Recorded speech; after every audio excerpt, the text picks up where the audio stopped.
conversations, undermining social stats of young and immature adults who probably buy into that. But culture doesn't contradict the things we have a problem with. They thoroughly support and usually find a way to honor it. So here I am in opposition, hoping to define a mission needed but rejected by the people I'm correcting. So excuse me if I'm wrong, but I'm here to interject in such a subtle yet profound attempt to interrupt your temperament. Your sentiment, just a new excuse to be complacent in a world that's going distant from the one that we were raising. And it's tasteless to even entertain the thought of compromise, cause we lose our supremacy to consubstantial artifice, and that begins to dissolute and misconstrue reality. Do we believe that Jesus is subordinate to vanity? And that should cause concern, but still we hardly ever notice, cause addressing fellow Christians could cause us to be alone. And so nothing ever changes. We become the things we talk about in church behind the person in our pew, but it's about them. We don't really have a problem with it. We'd rather move on and let it sit inside our spirit and convict us. Let's be honest though, I'm not here to sugarcoat or emphasize your underlying problems like I'm opted out of. I'm just here to let you know that judgment is upon us.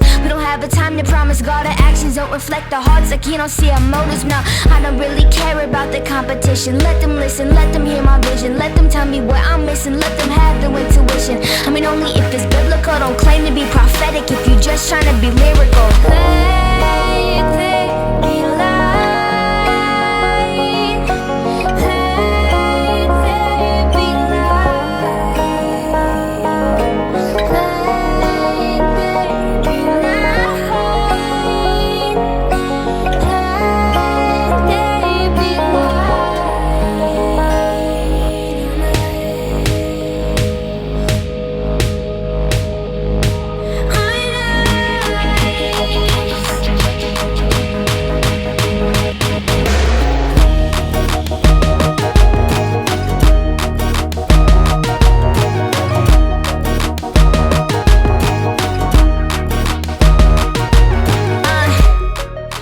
Happen to this generation, imitations taking precedent until we turn away, taking consecration to a different place. To guide it down in 10 until we soon replaced by our will in our hands.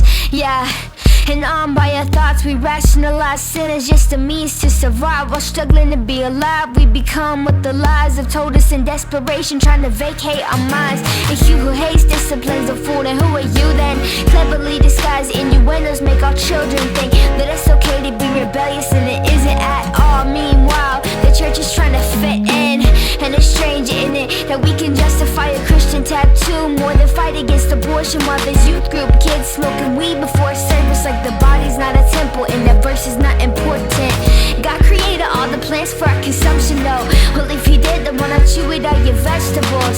To correct you though, only God can judge me. Oh, okay, you're right, but please don't take that saying lightly, cause what fellowship does light have with darkness? How can lust be wrong when Katy Perry's not a problem, huh? I know that it seems legalistic, but just understand the cross was never crooked, and we choose a side to stand on.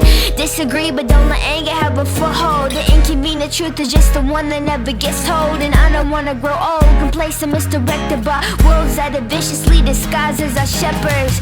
Are we really consecrated or frustrated that he called us to the mission filled with